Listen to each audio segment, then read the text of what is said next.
So, as someone who's socially anxious and a highly sensitive empath, I've always been awkward in social situations. It wasn't that I hated it per se, but I tended to be nervous around people I didn't really know, and I was always terrified of saying the wrong thing.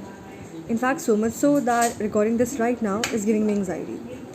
In all honesty, I love spending time with those whose energy isn't overwhelming, but after being in busy, loud, large spaces that drain me, I need alone time to re energize. So now, when we are in a lockdown, at the onset, it seemed like a good time to de-stress. But what was supposed to be a staycation of 4 days turned into a space where all facets of my life got interspersed. Work, which was limited to certain timings, days, and places, has successfully invaded most private places in our lives. I have, for some reason, lost the track of my time.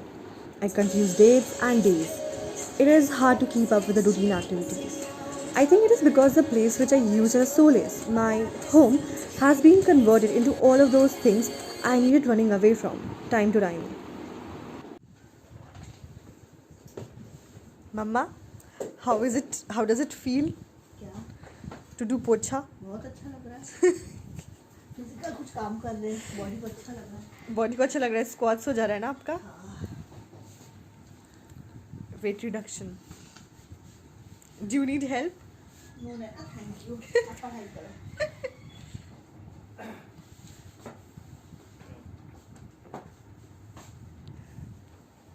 here's my dad doing jharu ए झाड़ू लग चुका है wake up, help around the house with some chores, spend time working or studying with periodic little chat sessions with my parents. My lifestyle at college, which I used to go about nonchalantly, now garners some criticism. I might not mind it so much, and yet the innocuous questions too seem to make me snap occasionally. I get too much time by myself, and my social anxiety would find other ways to manifest itself. For instance, if a friend has not touched base with me in a couple of days, or some work email I had sent out hours ago hasn't been answered, my brain starts spiraling downhill, coming up with absurd hypotheticals of its own. I try to reason with myself, shutting down the brooding thoughts. Yoga and meditation helps, but it still causes the feelings of loneliness and alienation to run amok. Even though it's the only way to stay in contact with people right now, and I do want to reach out, I still don't know how to communicate first, how to initiate the conversation. I happen to avoid it because I know I'll be upset if I do reach out to them and they don't respond with the same excitement. Or maybe they go on talking for hours when I had just wanted to catch up for a few minutes. I like to stay aligned and in high frequency, but the disarray of schedules makes it hard. You tend to become forgetful and careless. Productivity hits the ground, further making you feel inept and worthless. There is so much to do. However, so much less is actually getting done. Getting to live again with parents is a delight, except for the times when it is really not. We have our own fun getting to catch up for all the lost time when I was away at college, but then again, they're also facing their own set of mood swings and bad days. We are a nuclear family, which is them and me. And our jobs for the past few years makes us lead different and separate lives. So being confined in a limited space which such varying interests and habits makes us cranky and ends up in a lot of passive aggressive silent treatments which can last from hours to days. I also try to go back to my childhood hobby of baking, but the risky grocery runs put a solid halt to it.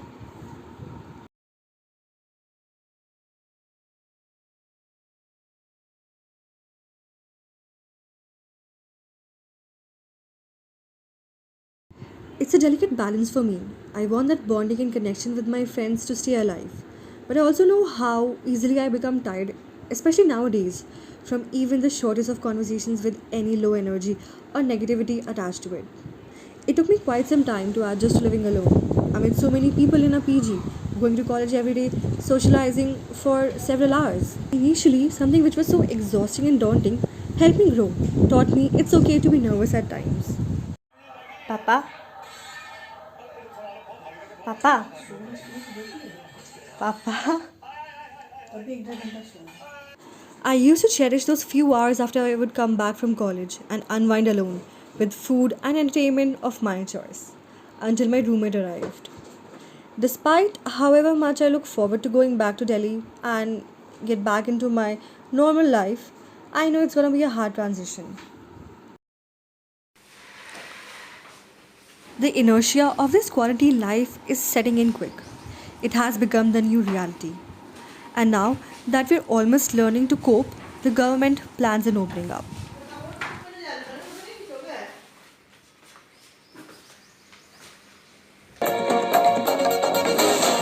नमस्ते मेरे प्यारे देशवासियों।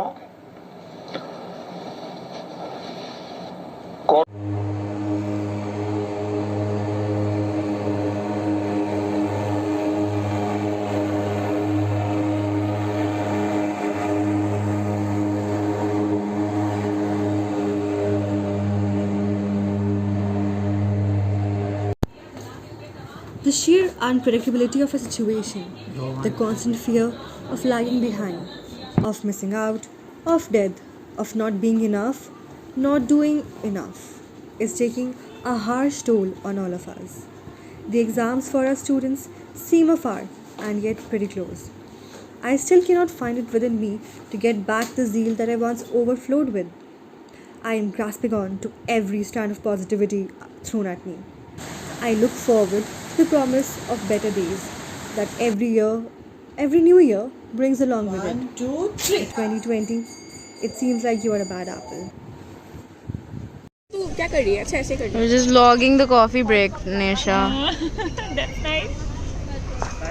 Happy coffee week.